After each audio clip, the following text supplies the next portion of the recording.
ఖమ్మం జిల్లా వెలుగుమట్ల భూబాధితులకు న్యాయం చేయాలని డిమాండ్ చేస్తూ జాగృతి అధ్యక్షురాలు కవిత చేస్తున్న నిరాహార దీక్ష బుధవారం నాటికి 3వ రోజుకు చేరింది. హైదరాబాద్లోని తెలంగాణ జాగృతి ప్రధాన కార్యాలయంలో ఈ నిరవధిక దీక్ష చేస్తున్నారు.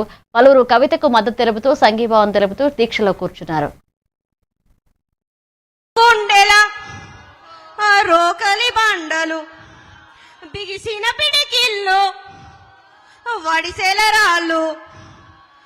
వేలకు వేల బలిదానాల వీరులు చూపిన దారుల్లో జై బోలో తెలంగాణ, జై ఉజ్జల రాజడివాన, జై బోలో తెలంగాణ, నిలువెల్ల గాయాల వీణా ఆత్మగల్ల మా తెలంగాణకు 69 గ్రహణం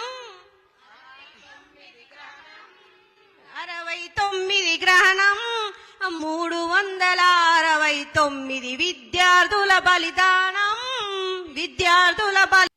శరద్ మహారాణ్ గారు అదేగా ఖమ్మంలో 3 రోజుల నుంచి అది చేస్తుంటే రెండు రోజుల నుంచి అక్కయ్య గారు దీక్ష చేస్తారు. విశారద్ మహారాజ్ గారిని అరెస్ట్ చేయడం జరిగింది. అయితే ముఖ్య విషయం ఏంటంటే గుడ్ న్యూస్, నిన్న ఒక 300 మందికి అక్కడి గృహాలు కోల్పోయినటువంటి బాధితులకు ఇస్తామని చెప్పడం జరిగిందట. అది ఇంకా ఎంతవరకు అనేది